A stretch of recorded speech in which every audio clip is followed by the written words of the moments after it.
ဝိဆိုဒီမှာမိသားစုများအတွက်အာဟာရပြည့်ဝသောအစားအစာနှင့်ကျန်းမာစွာကြီးထွားဖွံ့ဖြိုးရန်ယင်းတို့လိုအပ်သည့်နည်းကရိယာများပေးအပ်သည့်အစီအစဉ်တစ်ခုဖြစ်သည်ဝစ်သည်အမျိုးသမီးများနို့စို့ကလေးများနှင့်ကလေးငယ်များကိုကိုစားပြုပါသည်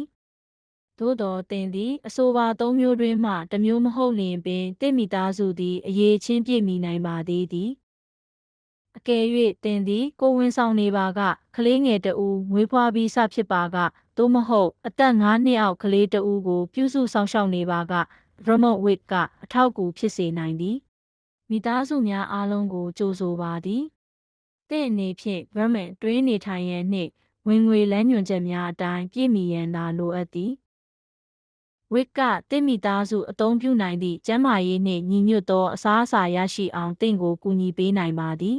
အာဟာရအကြောင်းကိုလည်းသင်လေ့လာခွင့်ရပါလိမ့်မည်။သင်ကလေးငယ်အားအုပ်ထိန်းစောင့်ရှောက်ခြင်းနှင့်အစာကျွေးခြင်းအတွက်အကူအညီဖြစ်စေရန်နှင့်ပိုမိုကျန်းမာသောကလေးများအဖြစ်ပြိုးထောင်ခြင်းအတွက်ကူညီပံ့ပိုးမှုရှာဖွေရန်အကြံဉာဏ်များရယူလိုက်ပါ။ဝစ်ကသင်ကိုကားထိုင်ကုန်များယာတော်ဈေးများတွင်လက်ဆက်သောတစ်သီးဝလံများနှင့်ဟင်းသီးဟင်းရွက်များဝယ်ယူရန်ကူပွန်များသို့မဟုတ်ပြည်내ဥယျာဉ်များနှင့်ပြတိုက်များသို့အခမဲ့ဝင်ခွင့်များကဲ့သို့သောအခြားအရာများရအောင်လည်းကူညီပေးနိုင်ပါသည်။ Week သည်တင်ကြားပူးထားနိုင်သောအခြားအစီအစဉ်များနှင့်မတူပါ။ In သည် Medicaid မဟုတ်ပါ။ Three Squares လည်းမဟုတ်ပါ။သင်သည် Week ကိုအဆိုပါအစီအစဉ်များနှင့်အတူအသုံးပြုနိုင်ပါသည်။သင်သည်ယင်းတို့ထဲမှတစ်ခုတွင်ပါဝင်ပြီးသားဖြစ်ပါက Week အတွက်လည်းအရေးချင်းပြည့်မီပြီးသားဖြစ်သည်။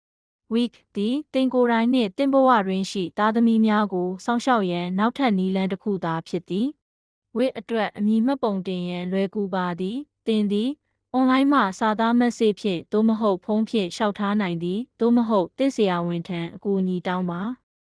Week သည် Vermont တဝမ်းကျန်းမာရေးရုံး12ရုံးနှင့်ဒေသန္တရဆေးခန်းနေရာပေါင်း30ကျော်အပါအဝင်တည်နေရာများရှိသည့်အတွက်သင်နှင့်အမြဲတမ်းနီးကပ်နေပါသည်။အဆိုပါနေရာများမှတစ်ခုစီတိုင်းတွင်သို့မဟုတ်ဖုန်းဖြင့်ပင်သင်၏နို့စို့ကလေးကိုအစာကျွေးမွေးခြင်းကုန်စုံဆိုင်တွင်ဈေးဝယ်ခြင်းအတွက်အကူအညီလိုအပ်လျင်ဖြစ်စေသို့မဟုတ်မေးခွန်းများရှိနေုံဖြစ်စေခြင်းအတွက်ကူညီပံ့ပိုးပေးရန်ကျွန်ုပ်တို့၏ဖော်ရွေသောဝန်ထမ်းများရှိနေပါသည်။ထို့အပြင် Wit သည်တင်လိုအပ်ပါကစကားပြန်များနှင့်ဘာသာပြန်အရင်းမြစ်များကိုကမ်းလှမ်းပေးသည်။ Wit နှင့်စတင်ခြင်းမှာမြန်ဆန်ပါသည်။သင်လျှောက်ထားပြီးသင်၏ပထမဆုံးချိန်းဆိုမှုကိုရရှိသည်နှင့်ကျန်းမာရေးနှင့်ညီညွတ်သောအစားအစာများနှင့်ကူညီပံ့ပိုးမှုကိုချက်ချင်းစတင်ရရှိနိုင်ပါသည်။ယနေ့ပဲလျှောက်ထားလိုက်ပါ။